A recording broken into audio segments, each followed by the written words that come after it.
Utility computing, commodity computing, it's a new world. Cloud computing, it comes in lots of names, but what does it actually mean? It means different things to different organisations.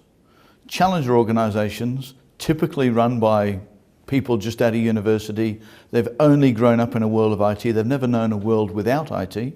For them, this is a natural way of working. And in fact, what cloud does for them is enable them to do something that they thought should have been possible all along.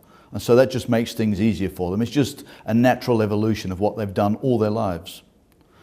But for red brick organisations that have been around for hundreds of years, this is new, this is alien.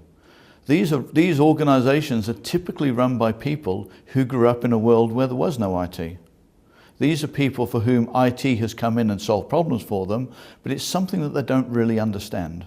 So they don't really know how to take advantage of it. So they're looking to their innovative departments to help them move forward.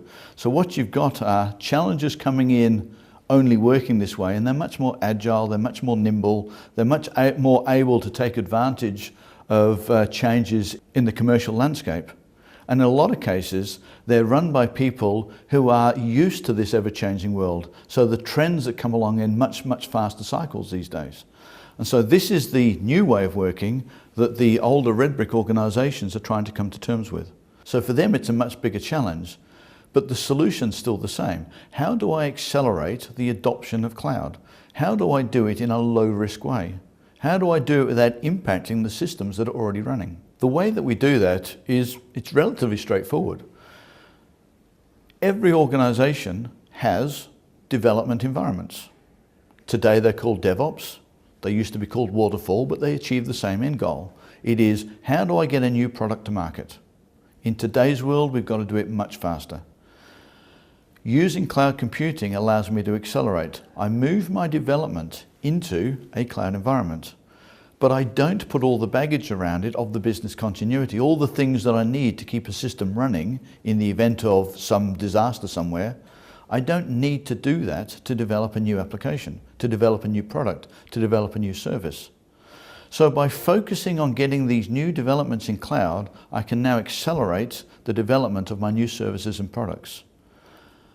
As long as I architect correctly, I can do that in such a way that the products that are successful, because not all developments make it through to production, so the products that are successful, I can very easily convert those into a full productionized environment without having to redo everything. All I've got to do is add the business continuity functionality around it. And that's a design decision you take at the beginning. So this is what we mean by accelerating cloud adoption through successful architecture, by moving your development to cloud and then productionize the ones that are appropriate. How do we take the first steps? And it probably won't surprise you that there's nothing new here. We're not reinventing the wheel. This is stuff that we've done all of our lives. We just seem to get caught up in the whole magic, if you like, of cloud computing. It seems to develop a life of its own. But we need to get back to basics. What business problem am I trying to solve? That should be the first question you ask. What's the business problem I'm trying to solve? What is the business outcome I'm looking for? If I haven't got those two pieces of information, whilst everything else can be lots of fun, you're not really going to achieve anything.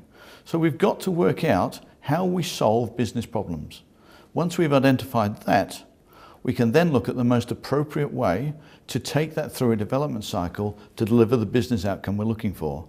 And that can be a new product to market, it can be a new service we're offering, it can be a new commercial offering or a new physical product. It doesn't really matter what the outcome is, but business requirement, business outcome, we join them in the middle through the fastest, most cost-effective way of achieving that outcome.